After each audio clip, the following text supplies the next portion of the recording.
Magluluto tayo ng charan! Corn beef! Syempre guys, masasarap ang ating corn beef kapag merong bawang. At syempre hiwa-hiwain natin yung bawang dahil pangit naman kapag hindi hiwa-hiwain yan at buo pa yan. Syempre guys, no, hindi tayo makapagluto kung hindi natin ito torna ng ating stove. Syempre guys, isasalang muna natin ng ilang segundo bago natin nalagyan ng mantika. Syempre guys, painitin muna natin ng mantika bago natin lagyan ng bawang. Pagkalagay ng bawang guys, haluin muna natin at gisahin bago natin lagyan ng corn beef. Pagkalagay ng corn beef guys, dahan-dahan lang at saka pinaan ng apoy dahil tatalsik yan. At syempre guys, haluin mo buti yan para lalabas ang flavor. At syempre guys, isa rin sa reason na hinahalo-halo ko ng matagal dahil gusto ko yung corn beef na dry. At dahil nakalimutan kong palakasan ng apoy guys, palakasan ko muna ang apoy dahil parang naglalaro na ako ng bahay-bahayan. Dahil nakalimutan kong palakasan ng apoy guys, syempre hindi natin kalimutan na ipakita ang ating niluluto at i-zoom natin ang ating camera. At syempre guys, hindi natin pwede i-focus ang ating camera sa ating niluluto, kundi pwede natin i-focus ang ating mga sarili. At syempre guys, ayusin natin ang pag-setup nating camera para makita natin ang buong kaganapan sa kitchen. At nahirapan ako sa kalisod dito guys dahil hindi ko makukuha ang tamang angle ng pagbasag ng itlog. Dong!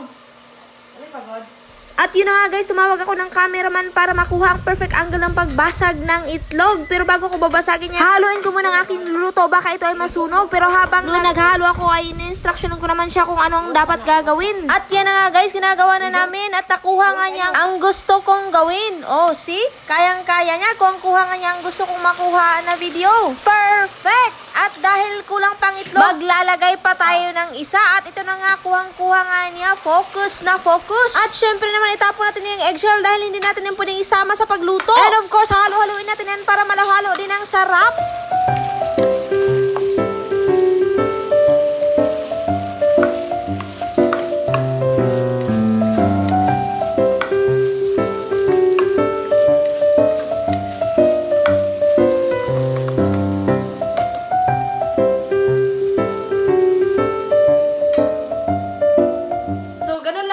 Guys, ang pagluto ng corn beef.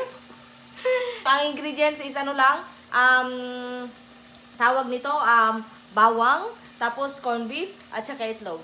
So, thank you so much for watching guys. Bye-bye!